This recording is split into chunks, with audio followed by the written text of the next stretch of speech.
여러분의 인생 속에서 가장 잊을 수 없는 저녁 식사 있으십니까? 별로 그런 식사가 없나 봐요. 저는 아내와 처음 만나서 한 그 저녁 식사가 지금도 잊을 수가 없습니다.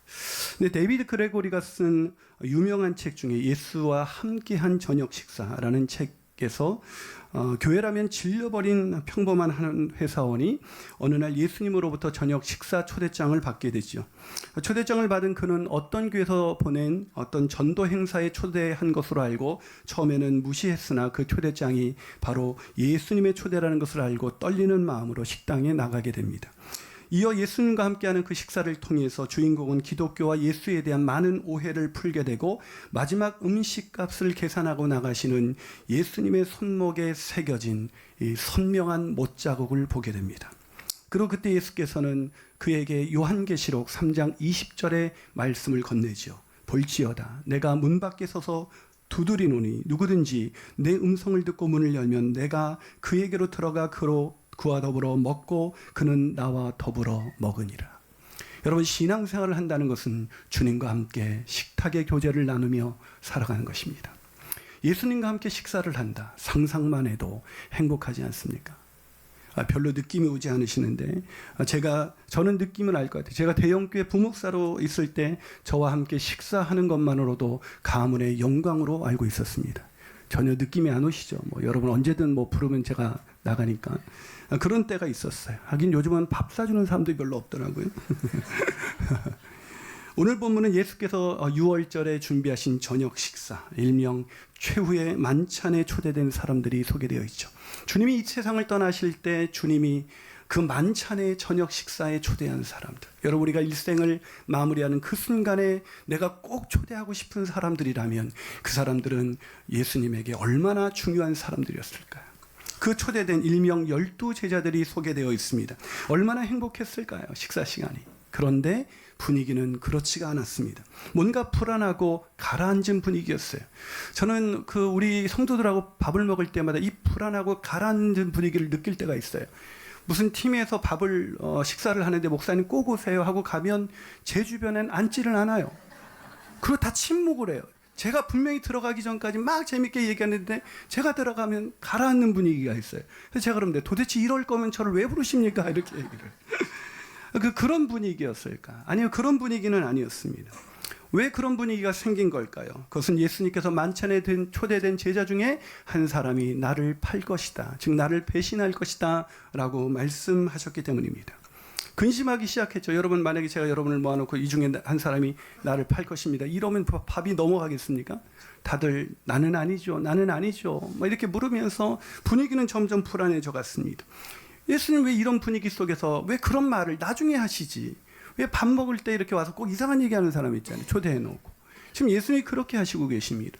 왜 예수님께서 만찬을 행하실 때 왜 제자들에게 그런 분위기 속에서 만찬을 행하신 것일까? 왜 그때 꼭 그 이야기를 하셔야만 했을까? 그것은 예수님께서 제자들이 나중에 예수님을 배신하고 부인한 이 제자들이 이 주의 만찬을 통해서 반드시 기억해야 할 중요한 레슨이 있기 때문이었습니다. 즉 만찬을 통해서 제자들이 나중에 만찬을 기억할 때마다 예수님이 반드시 잊지 않게 하기 위한 중요한 3가지 사실이 있었기 때문이었습니다. 사랑하는 여러분, 저는 오늘 저와 여러분은 주의 만찬을 행했습니다. 만찬을 행할 때마다 주께서 우리에게 기억해야 할 이 3가지를 깨닫게 되고 이것을 기억하면서 평생 주님의 제자로 살아가는 저와 여러분이 되시기를 주님의 이름으로 축복합니다. 자, 그렇다면 주의 만찬을 통해 우리가 기억해야 할 것은 무엇일까요? 첫 번째로 예수의 주인 되심을 기억해야 합니다. 예수님이 주인이시다라는 것을 기억해야 합니다. 그럼 본문 12절을 한번 같이 읽어보겠습니다. 자, 이제 새해도 됐으니까 좀 아멘도 좀 잘하시고 성경도 읽을 때 좀 같이 읽기를 축복합니다. 예, 감사합니다. 예. 우리 12절 한 목소리를 읽겠습니다. 시작. 무교절의 첫날 곧 6월절 양 잡는 날에 제자들이 예수께 여짜오되 우리가 어디로 가서 선생님께서 6월절 음식을 잡수시게 준비하기를 원하시나이까? 제자들은, 난감한 제자들의 표정이 느껴지십니까? 어디로 가서 음식을 준비합니까? 무슨 얘기입니까? 이 6월절에는 이 6월절 음식에는 특히 이제 어린 양을 잡아 먹습니다. 이 양을 잡아 먹는데 오늘날은 이해가 안 갈 거예요. 양 없으면 어떻게 해야 돼? 그냥 주문하면 돼. 안 되면 배달해 하면 됩니다. 근데 지금 이때는 그런 때가 아니에요. 이 6월절은 무교절의 첫날입니다. 이 무교절이라는 것은 6월절을 시작으로 8일간 무교절의 축제가 벌어지는데, 특히 6월절에는 6월절 어린 양을 먹어야 했는데 예수님을 포함해 13명이 이 6월절 어린 양을 먹어야 되는데 이것을 준비할 시간이 없었던 것입니다. 제가 시골에 어렸을 때 갈 때 이렇게 잔치에 이렇게 돼지 한 마리 잡는 것도 굉장한 일이었습니다. 갑자기 양을 준비해서 또 잡아야 되는데 아직 준비도 안 돼 있는데 언제 잡아서 6월절 음식을 먹겠습니까? 그러니까 제자들이 그래서 난감해서 질문한 것입니다. 근데 이런 난감해하는 제자들에게 예수님 뭐라고 말씀하셨습니까? 자, 본문 13절에서 15절을 같이 읽겠습니다. 시작. 예수께서 제자 중에 둘을 보내시며 이르시되 성내로 들어가라. 그리하면 물 한 동이를 가지고 가는 사람을 만나리니 그를 따라가서 어디든지 그가 들어가는 그 집 주인에게 이르되 선생님의 말씀이 내가 내 제자들과 함께 6월절 음식을 먹을 나의 객실이 어디 있느냐 하시더라 하라. 그리하면 자리를 펴고 준비한 큰 다락방을 보이리니 거기서 우리를 위하여 준비하라. 여러분, 어디서 많이 봤던 장면이죠. 예수님께서 예루살렘에 들어가실 때 타고 갈 것이 없으실 때 어떻게 하셨습니까? 한 동네에 들어가서 만난 그 사람에게 주가 쓰시겠다 하라. 그러면 내어주실 것이다. 그 장면과 비슷한 장면이죠. 왜 예수님께서는 이렇게 하셨을까요? 예루살렘에 입성하실 때도 마찬가지고 지금도 6월절 음식이 없을 때 주님은 이미 모든 것을 다 아시고 그 도저히 움직일 수 없는 사람의 마음을 움직이고 계십니다. 제자들이 이렇게 성내로 들어가서 예수님이 하시던 말씀대로 만나서 6월절 음식을 준비하면서 제자들은 뭐라고 말을 하기 시작했을까요? 와, 놀랍지 않아? 예수님은 온 우주 만물의 주인이신가 봐. 주인이 아니시면 할 수 없는 얘기죠. 제자들은 그래서 이후 만찬을 기념할 때마다 어떤 생각을 하게 됐을까요? 그때 우리 어떻게 만찬 준비했어? 아무것도 없었잖아. 너무나 난감했잖아. 그런데 온 우주 만물의 주인 되신 주님께서 가라고 하신 곳에서 그 사람이 순종하여 음식을 내주고 그 방을 내줬잖아. 그 큰 다락방에서 우리가 모여서 6월절 만찬을 나눴잖아. 그것을 말할 때마다 제자들은 어떤 생각을 하기 시작했을까요? 예수님은 온 우주 만물의 주인이셔.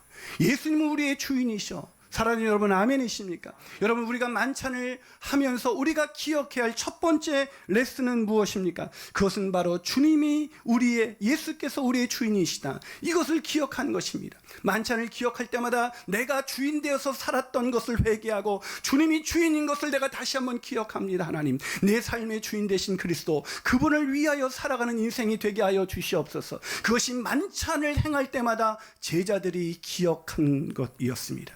사랑하는 여러분, 오늘 만찬을 행하셨습니까? 내가 주인 된 삶을 내려놓고 주가 주인 된 삶 살아가게 되시기를 주님의 이름으로 축복합니다. 한 발 더 나가서 주의 만찬을 통해 우리가 기억해야 할 것은 무엇일까요? 두 번째는 예수님의 사랑을 기억해야 합니다. 예수님은 우리를 사랑하신다. 여러분, 예수께서 6월절 만찬을 하나님의 주권적인 역사로 준비하심을 통해 만물의 주인이심을 제자들에게 가르쳐 주셨습니다. 그러나 예수님께서 이 만찬을 제자들과 한 것은 더 중요한 이유가 있습니다. 그 더 중요한 이유가 본문 22절부터 24절에 나와 있습니다. 한번 읽어볼까요? 있습니다. 시작. 그들이 먹을 때에 받으라, 이것은 내 몸이니라 하시고 또 잔을 가지사 감사기도 하시고 그들에게 주시니 다 이를 마시매 이르시되 이것은 흘리는 나의 피 곧 언약의 피니라. 6월절 만찬에서 먹는 빵과 포도주가 뭐라고요? 주님의 몸과 주님의 흘리신 보혈이라는 것입니다. 왜 이 말씀을 하셨을까? 이것을 알기 위해서는 6월절에 왜 유대인들이 빵과 포도주를 먹었는지를 이해해야만 합니다. 유대인들은 6월절이 되면 빵과 포도주를 먹고 마시면서 애굽의 억압에서 그들을 자유케 하신 하나님의 역사를 경험했습니다. 근데 여러분, 그들이 그 애굽에서 종살이하던 그 노예 생활을 하던 곳에서 어떻게 나올 수가 있었습니까? 바로 장자의 재앙. 모든 사람을 다 모든 것의 장자를 죽일 때 이들은 어떻게 살아났습니까? 바로 6월절 어린 양의 피, 그 어린 양의 피를 문설주에 바랐을 때 하나님께서 죽이지 않고 넘어가신 것이죠. 그래서 이들이 이 유월절에 빵과 포도주를 먹는 것은 자기를 살리기 위해서 희생한, 죽임을 당한 유월절 어린 양을 기억한 것입니다. 그래서 빵과 포도주를 먹었다는 것은 바로 자신을 대신해서 죽은, 희생한 어린 양의 피 흘림과 찢김을 기억한 것입니다. 예수님께서 그거를 유월절 늘 먹듯이 그것을 기념하면서, 그 어린 양을 기념하면서 주님이 구원하심을 기념하면서 그것을 먹었습니다. 그런데 주님 먹고 나서 이런 얘기를 했어요. 이것은 내 몸이고 내 피니라. 무슨 얘기십니까? 예수님이 유월절 어린 양이라시는 것입니다. 예수님이 유월절 어린 양이라. 바로 너희를 위해서 찢기고 피 흘린 그 어린 양은 내가 너희들을 위해 올 것을 보여준 모형에 불과해. 내가 너희를 정말 진정한 노예, 죄의 노예에서, 죄와 사망의 노예로 살아가는 너희를 건져서 너희를 구원하기 위해서, 너희를 대신해서 십자가에 내 몸을 찢기고 너희를 위하여 흘릴 유월절 어린 양은 바로 나야. 그것을 주님께서 가르쳐주기 위해서, 그것을 기억하기 위해서 이 만찬을 행한 것입니다. 왜 그러셨을까요? 왜 대신 죽었을까요? 왜 그러셨을까요? 그들을 사랑하셨으니까요. 여러분, 하지만 그들은 그렇게 사랑할 만한 가치가 있는 사람들이 아니었습니다.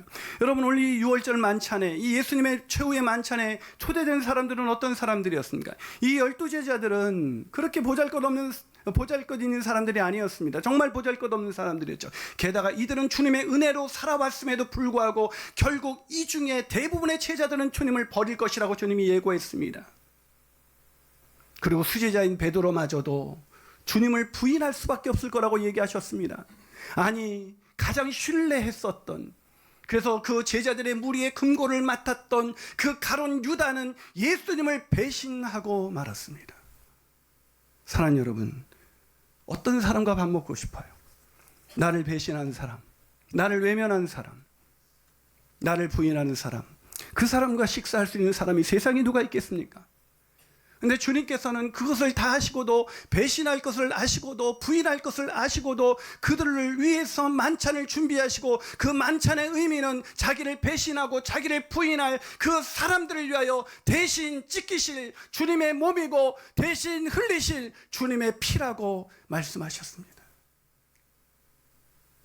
사랑하는 여러분, 이것이 주님이 만찬을 그들을 위해서 행하신 이유인 것입니다.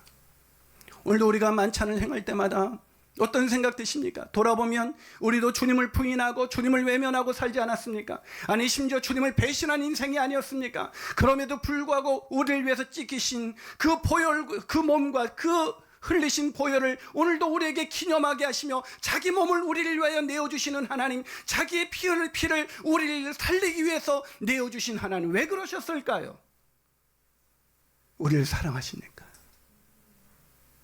사랑하는 여러분, 주님께서 우리에게 만찬을 기념하는 것은 이것입니다. 너희가 나를 다 배신할지라도, 너희가 나를 다 부인할지라도 난 너희를 사랑해. 난 너희를 포기하지 않아.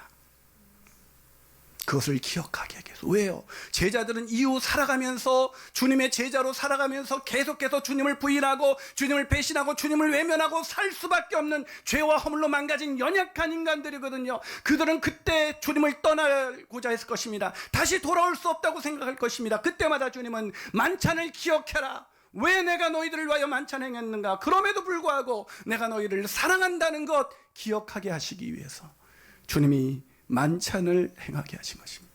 사랑하는 여러분, 오늘도 우리는 만찬을 행했습니다. 지난 한 해 우리는 얼마나 많이 주님을 외면하고 얼마나 많이 주님을 떠났습니까?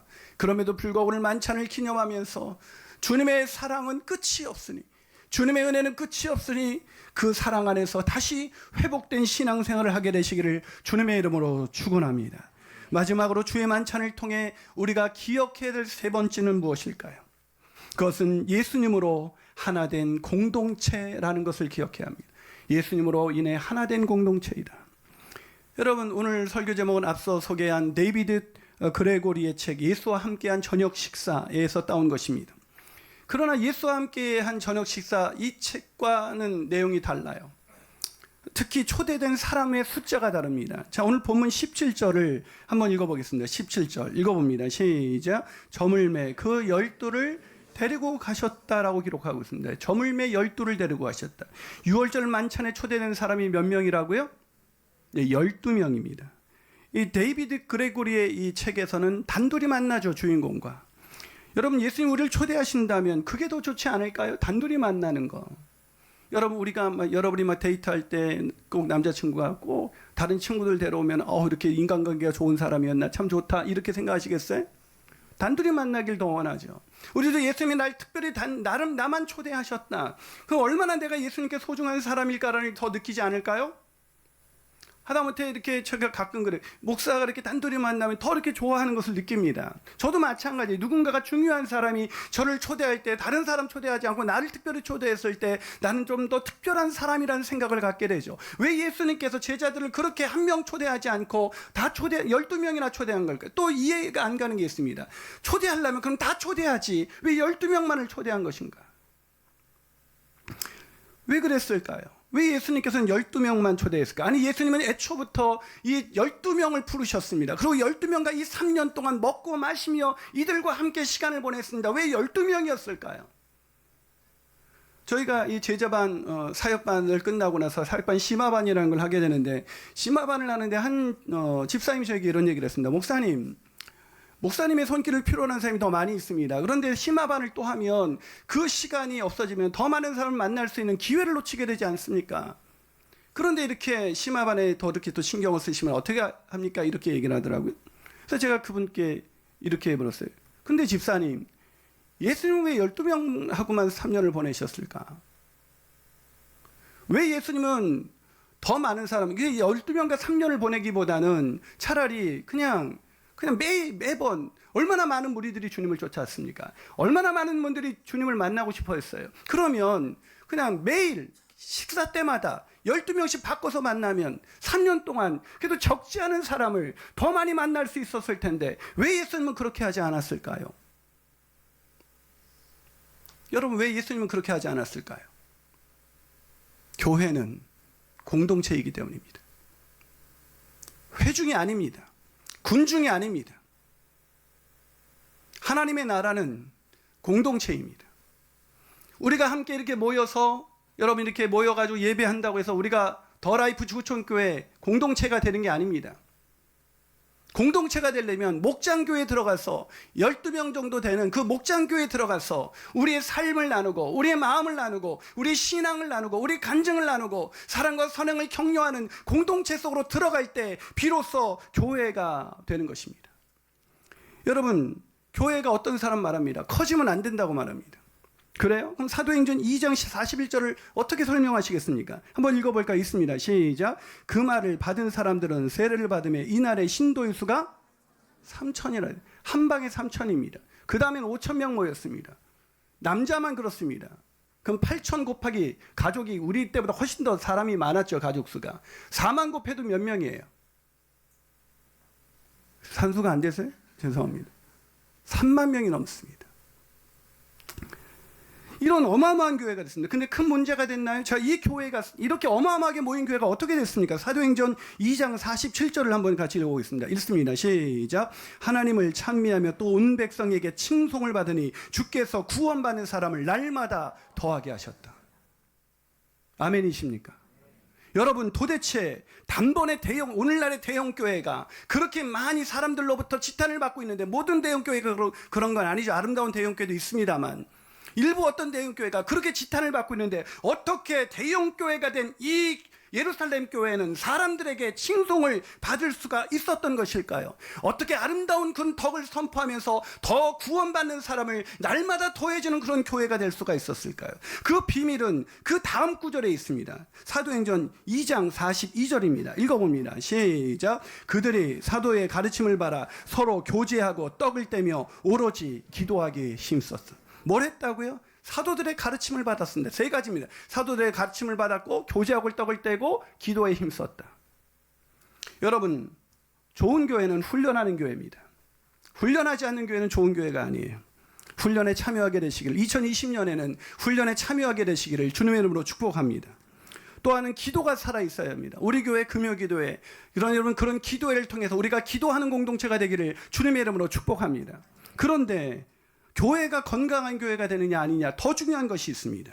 그것은 바로 이 가운데 있었던 떡을 떼며 교제했다는 것입니다. 이게 얼마나 중요하냐면 43절부터 그 뒷절에 보면 44절부터 46절까지 이 사도들의 가르침에 대해서는 부연 설명을 하지 않습니다. 기도했다는 것에서도 부연 설명을 하지 않습니다. 근데 오직 교제하며 떡을 뗀 어떻게 교제했는지, 어떻게 그들이 공동체로 살아갔는지에 대해서 이야기하고 있습니다.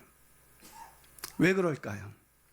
교회가 건강한 교회가 되느냐 아니냐는 이 공동체를 이루느냐 아니냐에 있기 때문입니다.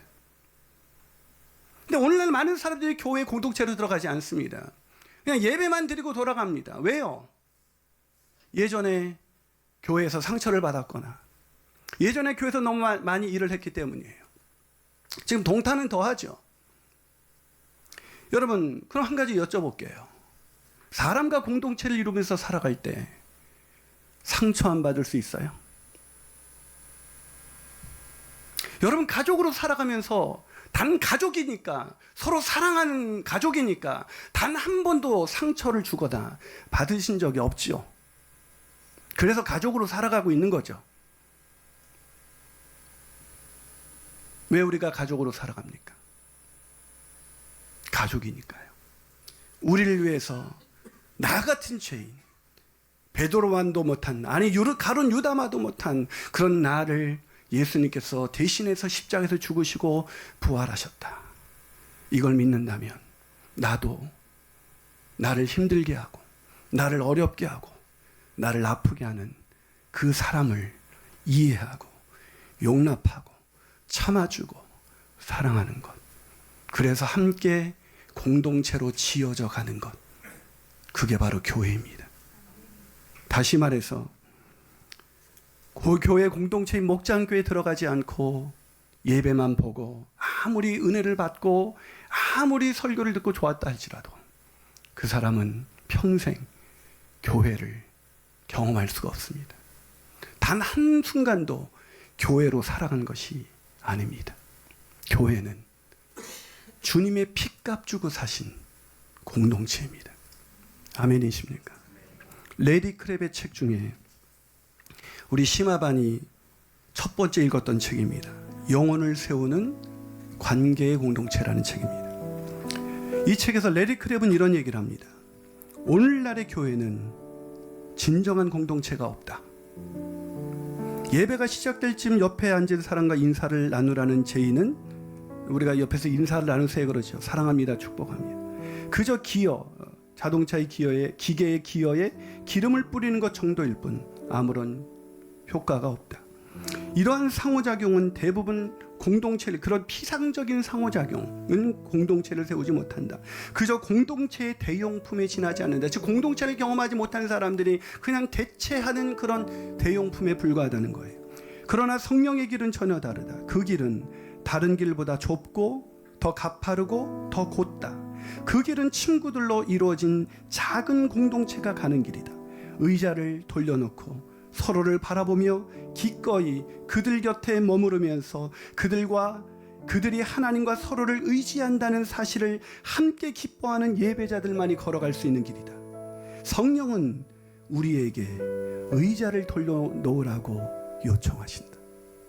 성령은 우리에게 의자를 돌려놓으라고 요청하신다. 사랑하는 여러분, 예수님께서 주의 만찬을 행하실 때 자기를 다 배신하고 떠나갈 사람들, 자기를 부인할 사람들을 위해서 자기의 몸을 나눠주시고 자기의 피를 나눠주시면서 내가 너희를 사랑한다고, 그러면서 한 가지 마지막 부탁하는 것이 있습니다. 내가 너희를 사랑하듯이 서로 사랑하라.